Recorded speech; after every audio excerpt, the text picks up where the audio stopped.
Fox News and MAGA and right-wingers are in shambles as the stock market has yet again hit a record high. This was 2 days ago on Monday. Once again, as we are recording, the Dow is up another 100 points. And it is really interesting and funny to see. Here is Neil Cavuto on Fox News. No choice but to acknowledge it. Watching something that you might have noticed in the corner of your screen here. The Dow has never been higher than this, 38,000. It eclipsed that level in the closing minutes of the trading day. That is a new record. S&P 500 also hitting a record. Technology stocks, remember those magnificent 7 technology stocks? Even more magnificent right now. The wind at their proverbial back is an improvement on the interest rate front, and the notion that we have again found this sweet spot where the Federal Reserve will still cut interest rates. The devil is in the details and exactly when, but the growing betting is an election year where the Dow and the major markets typically run up 7 to 8%. That is on top of what you're seeing now, that it will continue. Yeah. Now, I don't believe that the stock market is the economy. I don't even believe that presidents have that much to do with the stock market. They can affect general economic conditions, but much of it depends on global circumstances, business cycles, and other things. What I want is the hypocrisy to stop. Here is Sean Hannity when under Trump, there was an all-time high in the stock market. So in spite of vicious media attacks and many political obstacles, well, 2017 was a very successful first year for President Trump. Now, before we get to the full list that the media will never show you, well, let's take a look at the economy. Stock market is at an all-time high and hit over 60 record closes in 2017 alone. All right.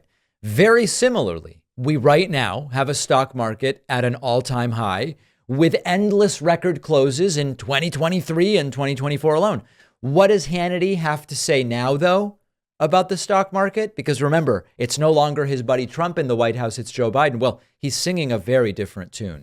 They certainly can't point to any success that is remarkable that would warrant another 4 years in office. After all, we pretty much only had nothing but wreckage. Here's Biden. You know, no question our economic plan is working and wages are up and household wealth is up and the inflation continues to fall. Listen to him. Wages are up.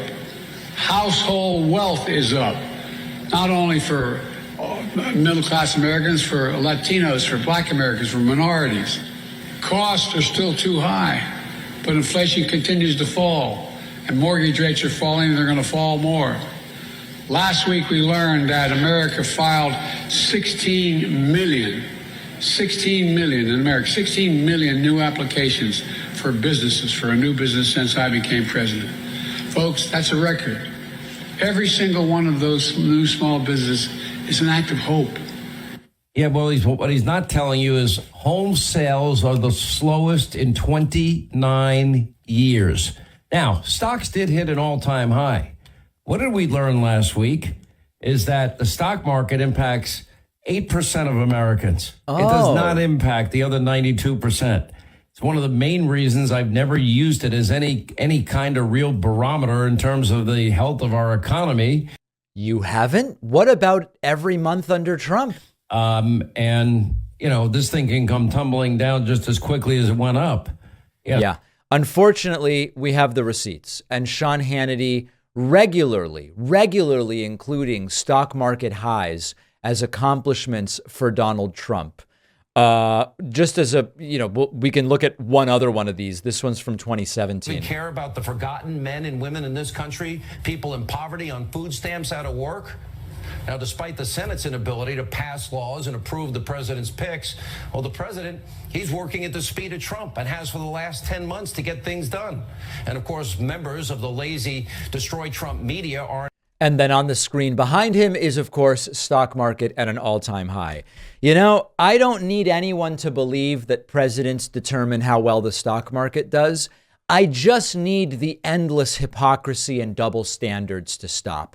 And I make every effort on this show when we talk about gas prices, when we talk about the stock market, when we talk about all of these things. Presidents have some influence on the environment, but these factors depend on so much more.